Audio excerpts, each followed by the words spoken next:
Benvinguts a Europa, l'espai de Molt a Televisió amb l'actualitat més destacada de la Unió Europea. Avui comencem amb una cimera que parla del canvi climàtic. La cimera de Bali sobre el canvi climàtic ha unit encara més a la Unió Europea.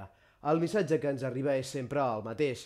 La crítica a la manca de referències directes a que els països desenvolupats retallin les seves emissions de gasos d'efecte hivernacle.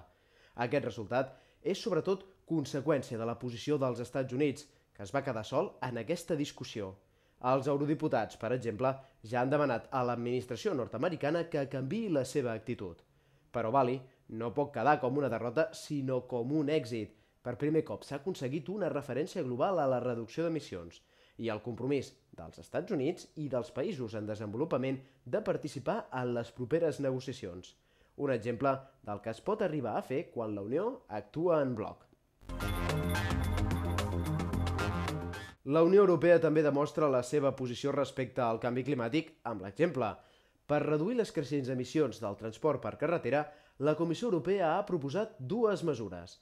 La primera, impulsar l'ús de transports públics de baix consum, i la segona, reduir les emissions de CO2 dels cotxes nous.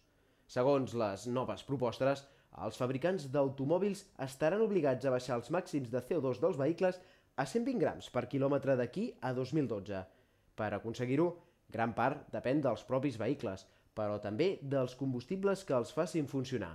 I per aconseguir que els fabricants compleixin la mesura, es preveu un sistema de penalització per vehicle venut cada cop més dur.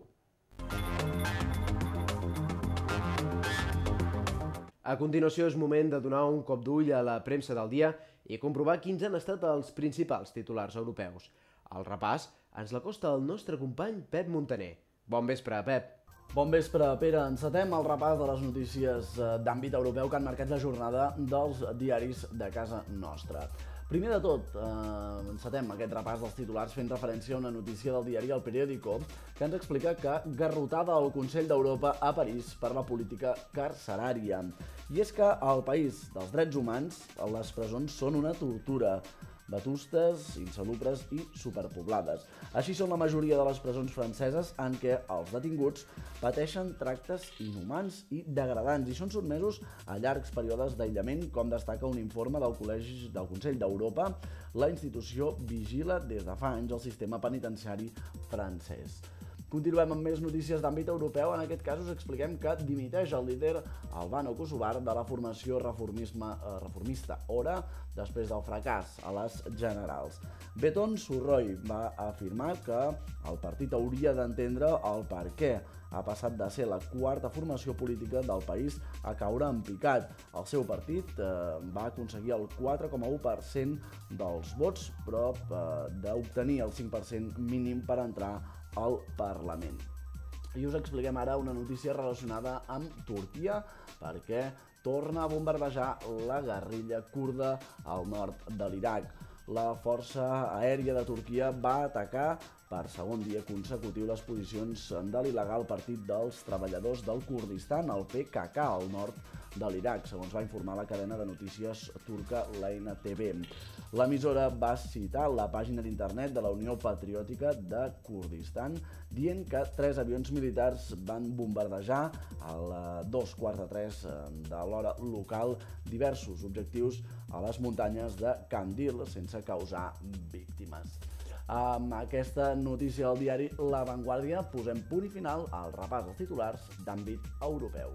Gràcies, com sempre, Pep. Continuem a Mi Europa, amb l'espai Ara a fons. L'espai Schengen és notícia aquests dies. Si n'heu sentit a parlar, és que segurament viatgeu molt per Europa. Però si no n'heu sentit a parlar, cap problema. A continuació us el presentem. Potser després us entren ganes de viatjar pel vell continent. El 21 de desembre de 2007, Estònia, Letònia, Lituània, la República Txeca, Eslovàquia, Hongria, Polònia, Eslovènia i Malta han entrat a l'espai Schengen. És un espai sense fronteres interiors terrestres i marítimes, és a dir, que no requereix de passaport. Amb els nous membres ja són 24 els estats europeus que en formen part. L'únic que els separa entre ells és un cartell de benvinguda. L'espai Schengen és un dels símbols de l'Europa unida i posa de manifest el dret fonamental dels ciutadans europeus a la lliure circulació. Dins l'espai Schengen, les cues en passos fronterers desapareixen, les regions frontereres es desenvolupen juntes, milloren les infraestructures i augmenta el turisme. L'eliminació dels controls també és una mostra de confiança dels estats entre ells. Cadascun garanteix als altres que està preparat per vigilar les seves fronteres exteriors. Els nous estats membres han treballat per millorar aquest punt, així com la política de visats, la protecció de dades i la cooperació policial fins a complir els criteris de l'espai Schengen. Irlanda i el Regne Unit són els únics països membres de la Unió Europea que no formen part de l'espai Schengen, però aquest va més enllà de les fronteres de la Unió, ja que també és possible viatjar sense passaport a Islàndia, Noruega i a partir de 2008 a Suïssa.